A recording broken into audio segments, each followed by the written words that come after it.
Atlantic ocean Europe महाद्वीप के कई देशों के बीच स्थित है। ये Britain, Norway, Denmark, Netherland, Germany, Belgium और फ्रांस से घिरा हुआ है। ये दुनिया का सबसे ऐतिहासिक इसलिए हुआ क्योंकि वर्ल्ड वॉर के दौरान ये नॉर्थ सी काफी रणनीतिक रूप से महत्वपूर्ण था और ये नॉर्थ सी अपने अंदर कई हिस्टोरीज और मिस्ट्रीज को छुपाए रखा है। आज हम इस वीडियो में बात करेंगे नॉर्थ सी के बारे में।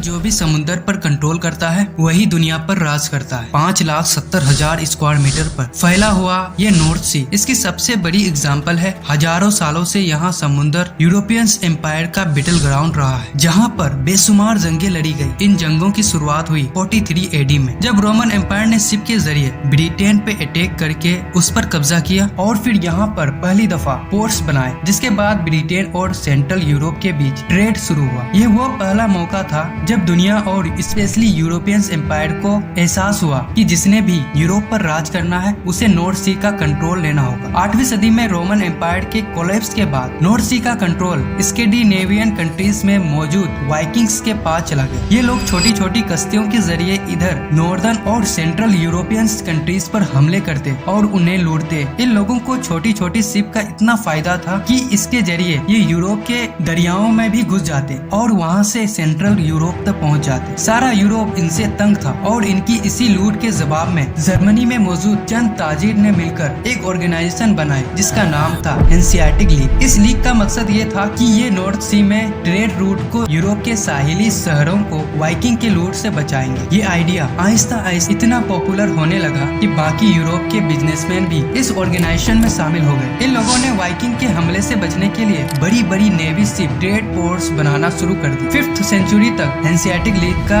इन्फ्लुएंस इतना ज्यादा था कि इसके ऊपर एस्टोनियंस से लेकर नीचे यूके और फ्रांस तक नॉर्थ सी में इन्हीं का कंट्रोल था। नॉर्थ सी अब ट्रेड के लिए सेफ हो चुका था, जबरदस्त पोर्ट्स बन चुके थे और नेवी में पूरी दुनिया में यूरोप का कोई मुकाबला नहीं था। यही वो टाइम था जब यूरोपियंस ने सोचा कि इन्हीं नेवी के जरिए अब नए रिसोर्सेज और नए कॉन्टिनेंट्स डिस्कवर किया जाए। इसी मकसद के लिए यूरोपियंस कंट्री यहाँ से बाकी दुनिया के समुद्रों में अपने एक्सप्लोरर भेजे और इसी के नतीजे में फिर America, Africa, India, east Asia और ऑस्ट्रेलिया की खोज हुई और यहीं से फिर आगे चलकर इसी समुद्र और नेवी के जरिए ब्रिटिश एम्पायर ने पूरी दुनिया पर हुकूमत की। नॉर्थ सी वर्ल्ड वॉर के दौरान एक बार फिर स्पॉटलाइट में आया जब एराइज ने इसी नॉर्थ सी को ब्लॉक करके जर्मनी की सप्लाई लाइन कट की और दोनों वर्ल्ड वॉर का नतीजा बदल दिया। इसी नॉर्थ सी की वजह से वर्ल्ड वॉर 2 में जर्मनी ब्रिटेन पर अटैक करके उस पर कब्जा नहीं कर सका। हालांकि उस वक्त हिटलर लिटरली अनस्टॉपेबल था। वर्ल्ड वॉर 2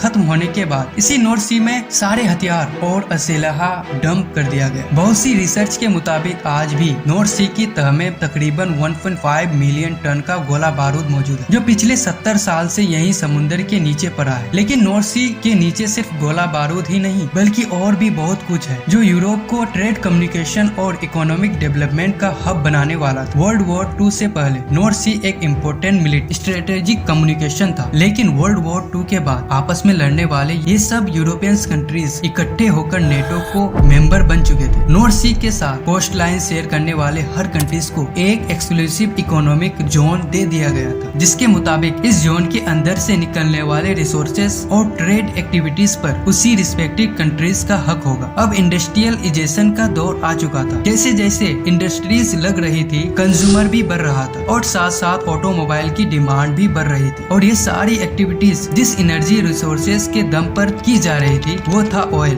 उस वक्त यूरोप में सिर्फ यूके और जर्मनी के कुछ पोर्ट्स में थोड़ी सी ऑयल की प्रोडक्शन की जा रही थी, बट वो इस बढ़ती हुई इकोनॉमिक एक्टिविटीज को सस्टेन करने के लिए न काफी थी और इसलिए सारा वेस्टर्न यूरोप अपनी एनर्जी रिक्वायरमेंट के लिए ये बहुत ही हैली मिडिल ईस्ट पर डिपेंड था। लेकिन फिर कुछ ऐसा हुआ जो इस सारी सिचुएशन को बदलने वाला। 1959 में नीदरलैंड में ग्रोनिकर के पास बहुत बड़े नेचुरल ऑयल गैस के रिजर्व डिस्कवर हो गए। इस डिस्कवरी के बाद सब north European countries specially UK और नॉर्वे ने बहुत एग्रेसिवली नॉर्थ सी में ऑयल और गैस की तलाश शुरू कर दी, क्योंकि नॉर्थ सी में सबसे बड़े इकोनॉमिक जोन इन्हीं दोनों कंट्रीज के थे। जबरदस्त एक्सप्लोरेशन कैंप लॉन्च की गई, एक्सपेंसिव ड्रिलिंग की गई, मगर 200 अटेम्प्ट के बावजूद भी कुछ भी नहीं निकला। सब लोग मायूस हो चुके थे। लेकिन फिर 1959 में फिलिप्स पेट्रोलियम नामी कंपनी ने एक आखिरी ट्रायल करने की ठानी। इस दफा उसने इधर नॉर्वे के EEG जोन के बिल्कुल कॉर्नर पर, जहां यूके, नीदरलैंड, जर्मनी और डेनमार्क के EEG मिलते हैं, वहां पर ड्रिलिंग शुरू की और लकीली यहाँ पर बहुत बड़े ऑयल रिजर्व डिस्कवर हो गए। इस डिस्कवरी ने नॉर्वे की तकदीर बदल दी। फिश और लकड़ी एक्सपोर्ट करने वाला एक गरीब सा कंट्री अब दुनिया का सबसे बड़ा ऑयल प्रोड्यूसर बन चुका था। कुछ ही अरसे में यूके भी यहाँ पर ऑयल और गैस के रिजर्व डिस्कवर कर चुका था। इन डिस्कवरीज के बाद यूके अपनी 90% ऑयल रिक्वायरमेंट इस नॉर्थ फील्ड से पूरी कर रहा था और उसे सिर्फ 10% ऑयल बाहर से इंपोर्ट करना पड़ रहा था। इन्हीं ऑयल रिजर्व की वजह से आज बाकी यूरोपियन कंट्रीज के मुकाबले में यूके अपनी एनर्जी रिक्वायरमेंट के लिए किसी एक्सटर्नल कंट्रीज पर डिपेंड नहीं, और इसीलिए रशिया यूक्रेन वॉर के बाद भी और उस शिद्दत से एनर्जी क्राइसिस का सामना नहीं करना पड़ा जैसे कि जर्मनी और बाकी यूरोपियन कंट्रीज को करना पड़ रहा था। अगर देखा जाए तो नॉर्थ सी